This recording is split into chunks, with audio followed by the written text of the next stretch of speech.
Hello അസ്സലാമലൈക്കും welcome back to Pavas kitchen. ഇന്ന് ഞാൻ കപ്പ വടയായിട്ടാണ് വന്നിട്ടുള്ളത്. വെറൈറ്റി ആയിട്ട് കപ്പ കൊണ്ടൊരു വട ഉണ്ടാക്കി നോക്കാം. അപ്പോൾ നമുക്ക് പെട്ടെന്ന് തന്നെ വീഡിയോയിലേക്ക് കടക്കാം. വീഡിയോയിലേക്ക് പോകുന്നതിന് മുമ്പായി എന്നും പറയുന്നത് പോലെ പവാസ് കിച്ചൻ ചാനൽ ആദ്യമായിട്ട് കാണുന്ന കൂട്ടുകാർ ആരെങ്കിലും ഉണ്ടെങ്കിൽ പ്ലീസ് ഒന്ന് സബ്സ്ക്രൈബ് ചെയ്തേക്കണേ. തൊട്ട് കാണുന്ന ബെല്ലൈക്കൺ അമർത്തി ഓൾ പ്രസ് ചെയ്താൽ ഞാൻ അപ്ലോഡ് ചെയ്യുന്ന എല്ലാ വീഡിയോസും നിങ്ങൾക്ക് അപ്പോൾ തന്നെ നോട്ടിഫിക്കേഷനായി ലഭിക്കുന്നതാണ്. അപ്പോൾ നമുക്കിനി വീഡിയോയിലേക്ക് കടക്കാം. ഞാനിവിടെ 1 കിലോ കപ്പയാണ് എടുത്തിട്ടുള്ളത്. ഇത് ഞാൻ നന്നായി വേവിച്ച് വെച്ചിട്ടുള്ളതാണ്. ചെറിയ പീസുകളാക്കി ഉപ്പിട്ട് വേവിച്ചതാണ്. അപ്പോൾ ഇനി നമുക്കിത് നന്നായിട്ടൊന്ന് ഉടച്ചെടുക്കാം. ചൂടോട് തന്നെ ഉടക്കുമ്പോൾ പെട്ടെന്ന് നമുക്ക് ഉടഞ്ഞ് കിട്ടും. ഇനി നിങ്ങൾക്ക് ഉടക്കാൻ ബുദ്ധിമുട്ടുണ്ടെങ്കിൽ അതൊന്ന് മിക്സിയിലിട്ടൊന്ന് കറക്കിയെടുത്താൽ മതിയാകും. ഇപ്പോൾ ഞാൻ കപ്പ നന്നായിട്ട് ഉടച്ചെടുത്തിട്ടുണ്ട്. ഇനി നമുക്കിതിലേക്ക് ഒരു കഷ്ണം ഇഞ്ചി അരിഞ്ഞത് ചേർത്ത് കൊടുക്കാം. ചെറിയ പീസാക്കി അരിഞ്ഞത് ഞാൻ ചേർത്തിട്ടുണ്ട്. പിന്നെ നമുക്കിതിലേക്ക് കുറച്ച് വെളുത്തുള്ളി അരിഞ്ഞത് ചേർത്ത് കൊടുക്കാം.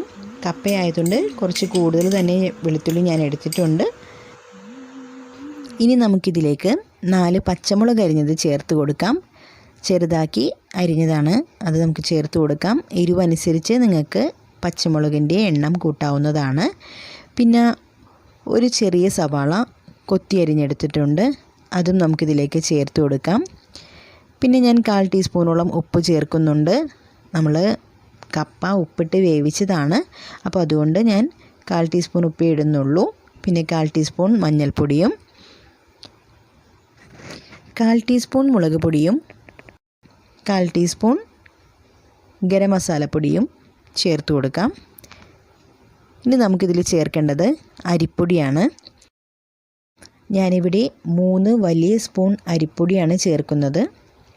അരിപ്പൊടിയും ചേർത്ത് കപ്പ നന്നായിട്ട് നമുക്ക് മിക്സ് ചെയ്തെടുക്കാം.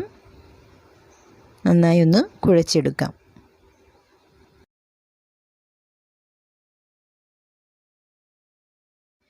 ഇപ്പോൾ കപ്പ നന്നായിട്ട് കുഴച്ചെടുത്തിട്ടുണ്ട്. ഇനി നമുക്കിതിലേക്ക് 2 സ്പൂൺ വെളിച്ചെണ്ണയും കുറച്ച് കറിവേപ്പിലയും ചേർത്ത് ഒന്നുകൂടി ഒന്ന് കുഴച്ചെടുക്കാം. ഇപ്പോൾ നമ്മുടെ കപ്പ വടയുടെ മാവ് റെഡിയായിട്ടുണ്ട്. ഇനി നമുക്ക് ഓരോ ചെറിയ ബോൾസ് ആക്കി എടുത്ത് വടയുടെ ഷേപ്പിൽ റെഡിയാക്കാം. വടയുടെ ഷേപ്പ് ഉണ്ടാക്കുമ്പോൾ നമ്മൾ കയ്യിൽ കുറച്ച് വെള്ളം നനച്ച് ഇതുപോലെ പ്രസ് ചെയ്ത് സെൻറ്ററിലൊരു ഹോളിട്ട് കൊടുത്താൽ നമ്മുടെ വടയുടെ ഷേപ്പായി. ഇതുപോലെ നമുക്ക് എല്ലാ മാവും റെഡിയാക്കി എടുക്കാം. ഇപ്പോൾ മാവെല്ലാം വടയുടെ ഷേപ്പാക്കി എടുത്തിട്ടുണ്ട്. ഇനി നമുക്ക് ചൂടെണ്ണയിലിട്ട് ഫ്രൈ ചെയ്തെടുക്കാം. ഞാനിവിടെ വെളിച്ചെണ്ണയാണ് എടുത്തിട്ടുള്ളത്. വെളിച്ചെണ്ണ നന്നായിട്ട് ചൂടായി വരുമ്പോൾ നമുക്ക് വട ഇട്ട് കൊടുക്കാം. നന്നായിട്ട് ഫ്രൈ ചെയ്തെടുക്കാം.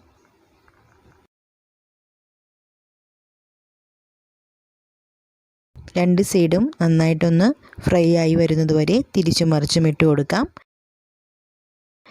ഇപ്പോൾ നമ്മുടെ വട ഇവിടെ റെഡി ആയിട്ടുണ്ട്. ഇനി നമുക്കിതൊരു പ്ലേറ്റിലേക്ക് മാറ്റാം. അപ്പോൾ ഇത്രയേ ഉള്ളൂ, നമ്മുടെ അടിപൊളി ടേസ്റ്റ് ആയിട്ടുള്ള കപ്പ വട റെഡി ആയിട്ടുണ്ട്. നിങ്ങൾ ഇനി കപ്പ കിട്ടുകയാണെങ്കിൽ ഇതുപോലെ ഒന്ന് ട്രൈ ചെയ്ത് നോക്കണം. എന്നിട്ട് റെസിപ്പി ഇഷ്ടപ്പെട്ടാൽ പവാസ് കിച്ചൻ ചാനൽ ലൈക്ക് ചെയ്യാനും കമൻറ്റ് ചെയ്യാനും ഷെയർ ചെയ്യാനും ഒപ്പം സബ്സ്ക്രൈബ് ചെയ്യാനും മറക്കരുത്. താങ്ക്